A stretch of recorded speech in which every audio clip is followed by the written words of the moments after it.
Thank you very much. First of all, I'd like to say that what I'm going to do is try to put the school feeding program in the context of public policies for development. I'm a diplomat, and as you probably heard yesterday, the president of the school feeding program of Brazil is here. Daniel made a very good presentation yesterday. So I think that you don't need me to repeat the things about the Brazilian school feeding program, but perhaps how we inserted it in our public policies of local development.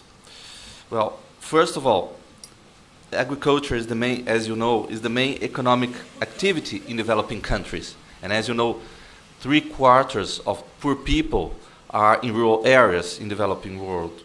Consequently, in order to obtain socio-economic development, there is need of sustainable bottom-up agricultural improvement.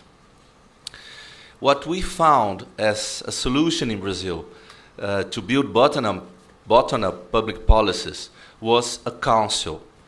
It's the National Council on Food Security, which is the only council that directly sends its conclusions to the president.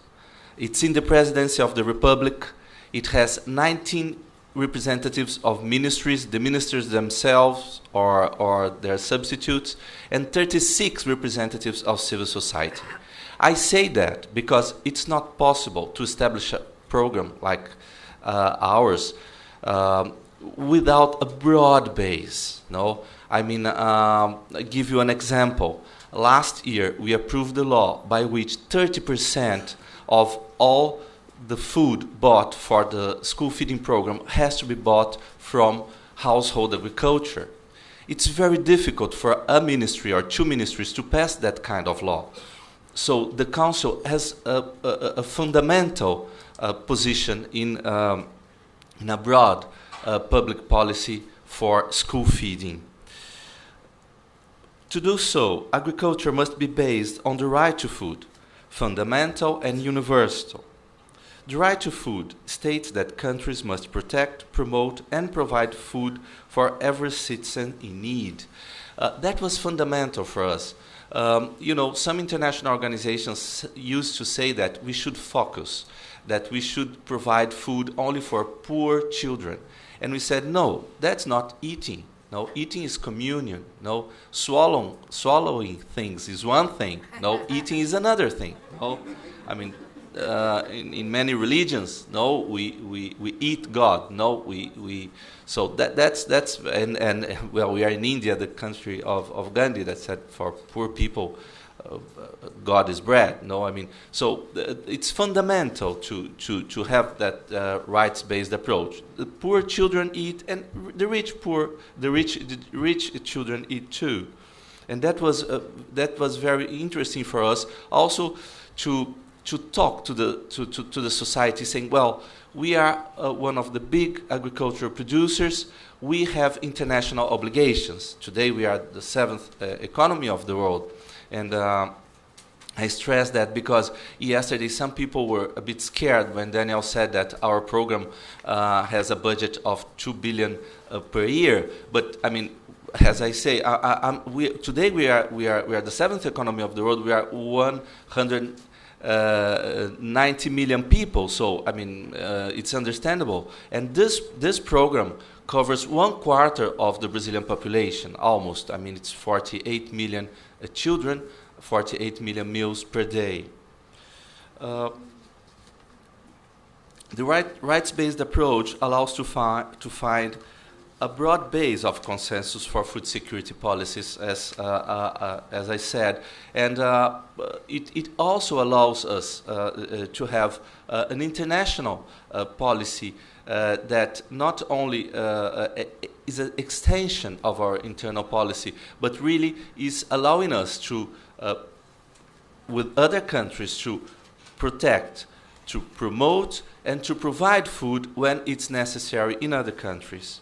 In that sense, agriculture has to be seen as a chain, or even better, a net, that starts with supply and goes back to production. This point, I think, is very important. Brazil has always been a good producer of food, but we had hungry people, a lot of hungry people in Brazil. in fact, it's only now that most of the Brazilian people are middle class. It's during the 8 years of President Lula that we could take from poverty 30 million people. So the problem was clearly not a problem of production. It was a problem of access, like it's in the most of the world. No? We have production for everybody to eat, in fact, today. No? But we have 1 billion people almost starving because they don't have access. So the question of access is fundamental. So what we did was to decide that we should intervene in the commercialization phases. No, I mean, give the household production or smallholder producers the opportunity to commercialize their production. No, that's fundamental. I give you an example. Because we passed this law last year, one settlement of land reform that I visited last year, this year they are selling all their production to Marys, no, for school feeding programs and also for we call popular restaurants, by which you eat by 50 cents a meal. So street people, elderly people that could not eat can have access to very high quality food because we are talking about organics. It's interesting to say that this law gives privilege for producers that come from settlements of land reform, from Maroons settlements, and from indigenous production. No, I think that's very important too, because the state has to treat differently different people and different contexts. In order to build such a net, we need to look simultaneously at providing food and at the roots of food insecurity, such as access to land and water in the national contexts. I have to say that Brazil was one of the countries with the biggest concentration of land, and we still have, even if land reform has much progressed in Brazil, we still have a huge concentration of land, and that's why we give priority in buying to settlements of land reform. There is need also to look at the structure of commercialization, stocking, existence of public structures, credit for producers, crop insurance, and access to agricultural knowledge. As you well know, commercialization is very much concentrated today. To give you an example, for retail in Brazil, we have only 3 big companies. 3 have 50% of the retail market. That gives you the greatness of the challenge. Public stocking is fundamental too. As you know, some international organizations in the 90s defended that we should not have public stocking, that we could, you could just take the phone and ask for the food you wanted. And we realized that during the energetic crisis we had in 2008, it was not really like that. Some countries could not, some African countries, for instance, that used to import rice from Asia could not do so because of the prices of the freights. So it's very important, yes, to keep public stocking, and that was one of the causes why Brazil had only 25% of increase in food prices during the food crisis in 2008, because we had public stockings. And also the fact that you allow household agriculture to keep their stockings to sell at the best moment. Otherwise, you have to sell when you harvest it, and you sell it at the lowest price, obviously, because that's the law of the market. The biggest offer, the lowest the price. So it's very important to keep 1 minute. Oh, well, yes, 1 minute. Okay, let's rush. I won't talk about credit for producers, crop insurance that somebody touched just now. It's fundamental too. In fact, commercialization represents the decisive factor that allows people to have or have not access to food. In that sense, adequate public policies are fundamental to permit people to have access to food and to allow producers to have market for their production.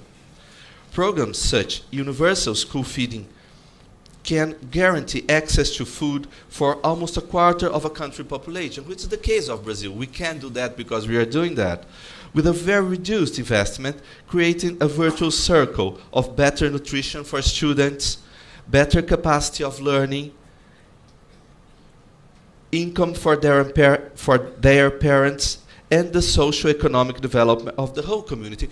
It's seeing the children not isolated, but in the context of their family and their community, because otherwise their food security is just short-term food security and they will finish in a shantytown. In that way, children's food security will be considered in the context of their family's food security and their community's food security, as I said. In fact, agricultural development, as every other development, has to be sustainable, socially, inclusive, economically, democratically, and environmentally respectful. Thank you very much.